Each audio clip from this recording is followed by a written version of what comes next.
Gentlemen, thank you for agreeing to do a quick rapid fire post-reporting season. We're going to start with the biggest surprise stocks. Marcus, I'll come to you first. Coming out on the last day of results, pure play, data centre name, NextDC, definitely saved the best till last. Very strong outlook, stock ripped 17%, it remains a core overweight across large cap portfolios. Would attribute the strong outlook really to three things. Just a very strong update with respect to the demand profile for data centre activities. Secondly, just the de-risking that they've been able to do around earnings, locking in customer wins. And finally, the establishment of a new JV to partner with Capital and further accelerate the growth. All using a lot more data, aren't we? Michael, one of the biggest surprises for you? Biggest positive surprise was Baby Bunting. The share price was up 50% during the month, and that increase was due to the stronger than expected result, better guidance for financial year 26, and encouraging signs from the new store format as well. Let's go to the other end of the spectrum. Biggest miss, Joel, what was one of the biggest misses? Probably Reece. Multiple issues on multiple fronts. Once market darling, having a really, really tough time out there. Yeah, and the CEO's not liking everyone working from home, is he? That's the other thing. Marcus, what about you? What was one of the big misses? Look, we'll stick in the same building materials space, but objectively, James Hardie to us was the biggest miss of reporting season. Look, that stock was down 35% in the 2 trading days after the result.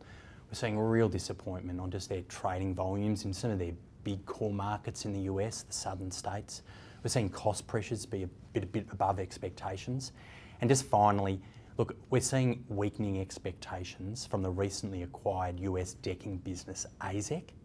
So remarkably, with earnings revised down 45%, James Hardie actually saw PE expansion over the month, which is somewhat curious to us. Yep. Look, we'll continue to monitor before investing. Yeah, no doubt. Let's go to the biggest sleeper stocks. So for the audience, this is the stocks that didn't necessarily attract a lot of market attention, but you know there could be something good going on there. Joel, what's a sleeper stock? I really like XRF Scientific. So they sell capital equipment and consumables into the global laboratory sector. They've got more products coming, they've got better distribution channels opening up, and the end market demand remains really strong. So that looks like a really good one to me. Michael, what about you? What was a sleeper stock in your space? Biggest sleeper was Mars Group, and they will benefit going forward from a cyclical recovery and also market share expansion in their key markets of renewable energy and residential. There's hidden value in their property portfolio. It's a founder-led business and has significant valuation upside. Gents, in one word, how are we feeling after reporting season? Keep it clean. Remember, we're PG. Michael, what do you say? Overall positive, in particular, small companies have a very attractive outlook going forward. Yep. Joel? Tired.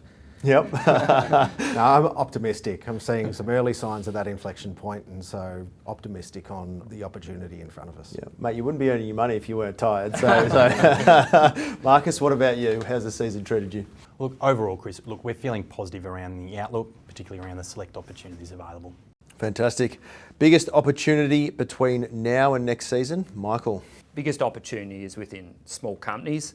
Within that, domestic cyclicals look highly attractive. There's a number of factors supporting an improving earnings outlook. And in terms of names, Centuria Capital and Baby Bunting look attractive opportunities. Marcus, what's the biggest risk investors need to be aware of between now and when we sit down in 6 months' time?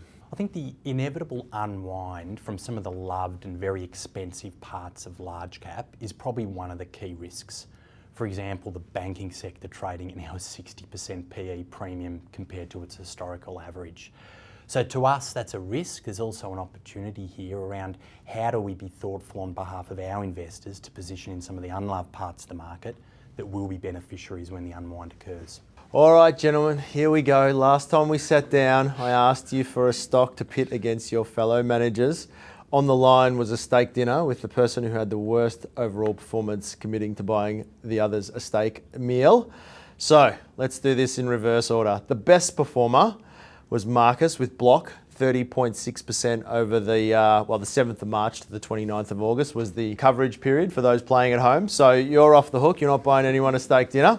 Joel, Michael, coming in second place was you, Michael, with Capstone Copper, 19.6%.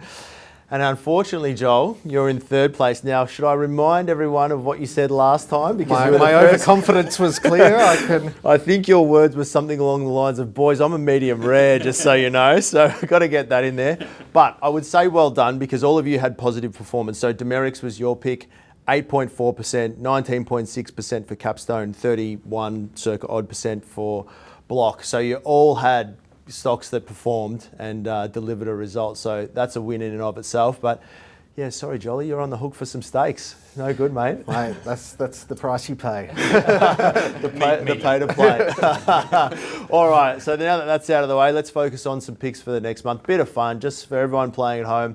You know, it's a 6-month period. The boys have done a really good job bringing along some ideas. So a bit of fun. But Joel, I'll let you go first again, see if you've got any words. Well, I just want to run this past you because we haven't done this yet. But I'm stubborn, and I also am a longer term investor. So I think I've got my time horizon wrong on Dimerix. Okay. It's a better business. More things have positively happened since our initial call. Yep. I'm happy to double down there on Dimerix. Gonna go double or nothing. I like that. That's bold. All right, there you go. So Dimerix again. Michael, what have you got for us? For the steak dinner, I'm going to go with Cascale. Cascale is a wholesale payments company with high barriers to entry. Its existing business will have defensive earnings growth in the low teens. They've also got the ability to add more than 25% to earnings with the Indue acquisition, and valuation metrics remain attractive as well. It's only on a P of 16 times. That's a good one. Marcus, bring us home. What have you got? Look, for the steak dinner, I'd like to put forward global wine company Treasury Wine Estates. We're going to match some wines with that nice steak dinner, are you? We might indeed. Some nice Penfolds or something, mate. Yep. Sorry, give us the thesis. We will get on to that. And look, acknowledging the challenges of the past, over the last 12 months, it's been a tough period for TWE. The stock's off 30% against a market up 15%. However, we think looking forward, there are some tailwinds here. So firstly, to your point, Penfold, increasing premiumisation across their sales mix. So Penfolds actually will speak to about 60% of the earnings of the whole group. That's growing at double digit. Secondly, the ongoing simplification of the business as they opportunistically look to move away from some of the lower and more competitive wine categories. Thirdly, proactive capital management. We just saw the company announce a $200 million buyback. And just finally, very attractive stock valuation. Look, this is a stock that's trading on 12 times PE today. Gentlemen, it's always a lot of fun. Thanks for leaning into that. Enjoy the steak dinner. Jolly, you're going to cop that bill, but we'll do this again in 6 months' time. Thank you so much. Appreciate it. Thanks, Chris. Thanks, Chris.